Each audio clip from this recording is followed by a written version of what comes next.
Subscribe कीजिए channel को और बेल आइकन बटन को दबाइए ताकि लेटेस्ट वीडियो से। नमस्कार दोस्तों, स्वागत है आपका आरबीआई के सर्कुलर में। आज का जो सर्कुलर लेने जा रहे हैं अपन, वो 3 जनवरी 2022 का सर्कुलर है। सर्कुलर का विषय है framework of facilities small value digital payment in offline mode.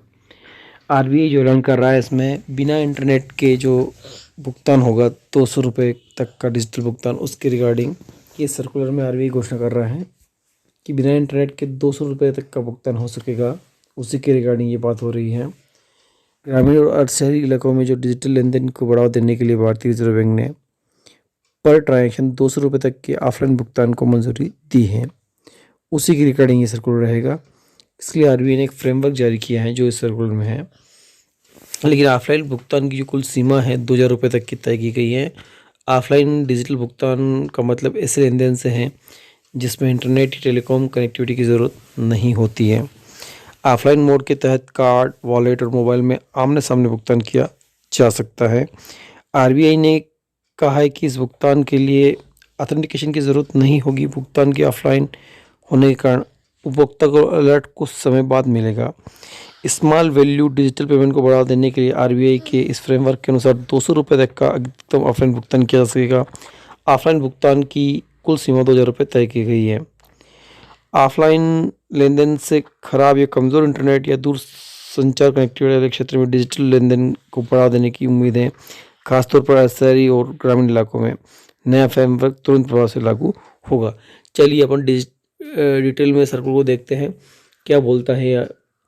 ये चेयरमैन, एमडी और सीईओ जो है all payment system providers and participant banks और नॉन बैंक्स को इसमें framework of the facilities small value digital payment in offline mode. Reserve bank जो है अपने पुराने सर्कुलर 2002 के उसमें परमिटेड टू पायलट प्रोजेक्ट जो उसने है वो अलाउ किया था, जिसमें एनेबल स्मॉल वैल्यू की जो है पेमेंट उनको ऑफलाइन मोड में।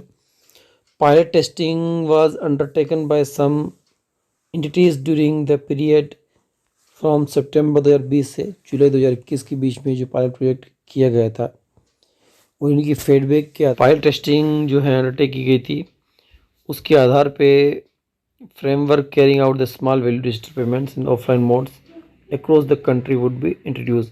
ये पूरे भारत में अब इसको इंट्रोड्यूस किया जा रहा है। According to the framework the enable small value digital payments is offline mode using. जो डिजिटल पेमेंट ऑफलाइन मोड में यूज़ किया जा रहा है वो कार्ड के द्वारा, वॉलेट के द्वारा, मोबाइल डिवाइस इनके द्वारा जो है इसमें एक एनेक्सर साथ में लगाया गया है। इसी के तहत किए जा रहे हैं। ये एनेक्सर भी अपन देखने वाले हैं। ये जो डायरेक्शन आरबीआई ने इशू किए हैं सेक्शन 2 है जो अपना पेमेंट एंड सेटलमेंट एक्ट 2007 का, उसके तहत किए हैं। अब एनेक्सर में देख लेते हैं कि पेमेंट किस तरह से वर्कआउट करेंगे। जो ऑफलाइन पेमेंट होने वाले हैं ये ट्रांजेक्शन जिसमें इंटरनेट या टेलीकॉम कनेक्टिविटी की आवश्यकता नहीं है, ऑफलाइन होने वाले ट्रांजेक्शन है। और ये अथोराइज पेमेंट सिस्टम ऑपरेटर्स और पेमेंट सिस्टम पार्टिसिपेंट जो है बैंक और non bank design to provide enable payment solution that facility small, वो ऐसे सोल्यूशन प्रदान करेंगे जिससे इनेबल होगा स्मॉल वैल्यू जो है ऑफलाइन मोड।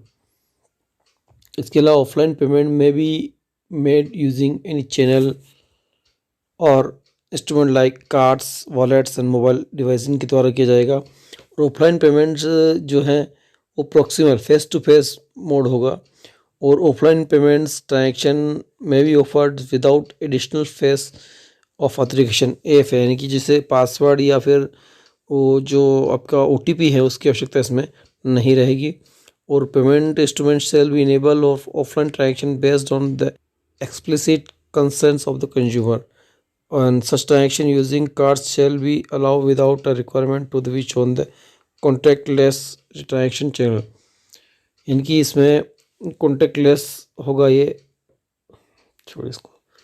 और इसकी जो लिमिट होगी, जैसे अभी अपन ने शुरू में चर्चा की है 200 रुपये होगी। और ओवरऑल लिमिट जो इसकी 2000 रुपये होगी। और the issuer shall send transaction alerts to, इनकी जो ट्रांजेक्शन अलर्ट है कस्टमर को वो तुरंत नहीं मिल पाएगा, थोड़ी देर से मिलेगा जैसे वो ऑनलाइन होगा। इसके अलावा जो है requires shall incur the liabilities arising out of technical and transaction security issue in the merchant sale.